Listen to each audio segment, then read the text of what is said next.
guys, it's Tim, and here I have you a guide on how to do the jewelry store heist from Payday 2 on Overkill difficulty and stealthy and solo.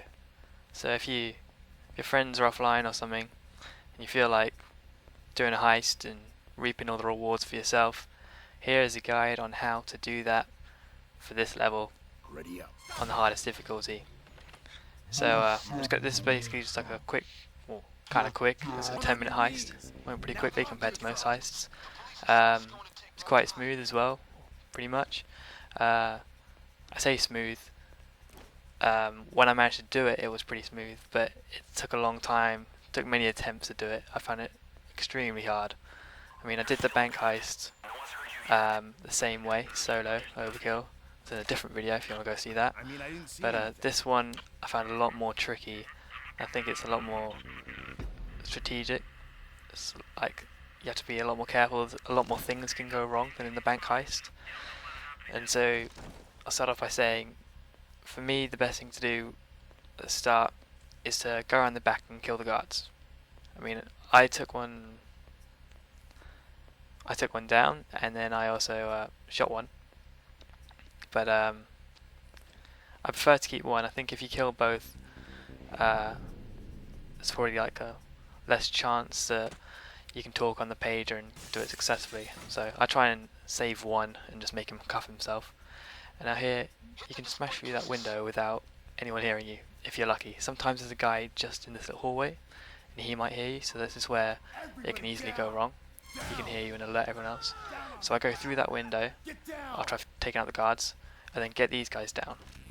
And when these guys are down, I tie their hands, because I'm going to be spending most of my time in that main front room, and so I'm not going to be able to keep a good eye on these guys. So by tying their hands, it means I don't have to worry about them getting up and calling the police. And so while I'm here, just take all the loot, you know. Why not? Just make as much money as you can while you're doing it. A lot of people I've seen do this, just basically run in, keep everyone in the front room down, take the bags, just take what's necessary to complete the level basically, just take 8 bags and go. But here, I managed to, unfortunately there was no safe, it was just that little cupboard over there, but everything else, every other loot item I managed to take. And so, once I had those guys down, I came into this front room, and got these dudes down. Luckily, there wasn't actually a guard in here this time.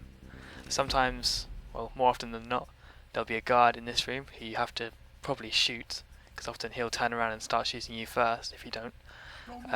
He's a bit more difficult to get down. And so in here, I'm a little bit more cautious. Sort of, I like to save my my hand ties.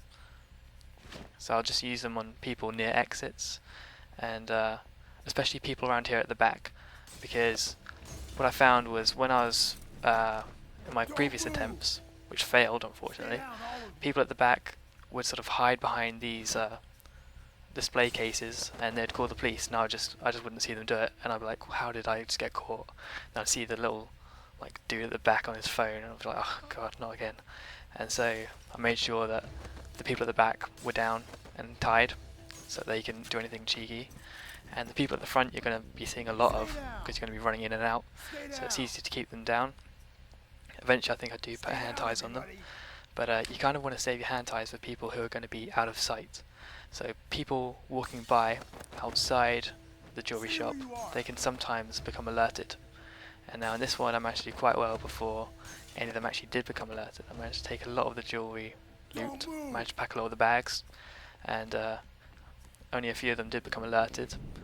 And so it's good to save your hand ties for them, because they're outside, and so if you're turning your back on them a lot, you don't know what they could be doing. Once they're alerted, you can tell them to get down, but then they might get up, and so you don't have a clue what's going to happen. So that's why I like to save them, basically. And in here, you can see I'm in here a lot, so it's just good to, like, there's no need to use them in here yet, basically. So you can just basically, once you get to this point, just take everything. Be a little bit cautious of who's walking around outside. I mean, at one point, some people do start walking around, and they do get alerted. So you just have to be really cautious. You have to be ready to run out that door and get people down before they alert more people. And often, like with the sort of the randomly generated AI civilian characters, sometimes when you start, if you go out the door there to the left, there's a little hot dog stand with the police. Now I think this should work. Even if they're there, they don't even have to know. A lot of people like to go and take them out first, just in case civilians outside get uncontrollably alerted, because then they'll go and alert the police, who will then alert the real police, who will then come in, and it's on Overkill. So me and my little two-piece suit probably won't stand a chance against like 6 bulldozers coming in.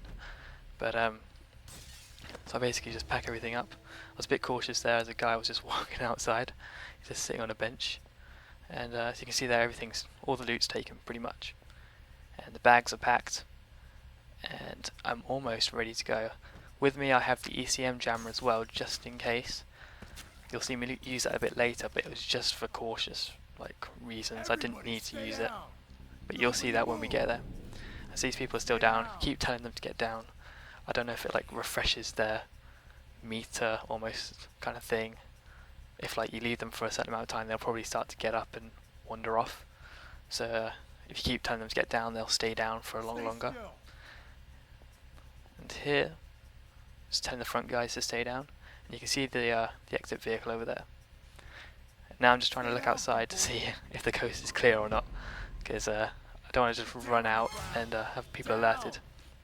This dude here just walks past, and that guy gets alerted. The third guy gets alerted, so I managed to get all those down pretty briskly. And I tie them up, which is important, because tying them up means that they can't do anything to disrupt my plans of crime, whatever you want to call it, my heist. So they can't start calling the police. And there I start loading the bags up into the van, and I go tie this guy up as well. Now more pedestrians could walk along at any time, so you still have to be careful. I've still got 2 hand ties left. For some reason it's still got a question mark over the guy who's on the floor. I have no idea why, but just got to keep going. So I just used up my hand ties there, because I thought, now that I'm running between the jewelry store and the van, if any pedestrians do come, I can just tell them to get down, and as I'm making my trips to and from the store and the van, I can just tell them to get down every now and then, and I can monitor what they're doing more often than if I was just hanging out in the store and packing bags. Stay down, all of you. So even in here, there's still people who haven't tied their hands, and so I'm still trying to monitor them and make sure they're behaving, not doing anything dumb. I try not to kill civilians too, because it'll fine you, and I get that you'll get your money back when you finish the heist. And I guess you may not think it makes much of a difference, but I can't,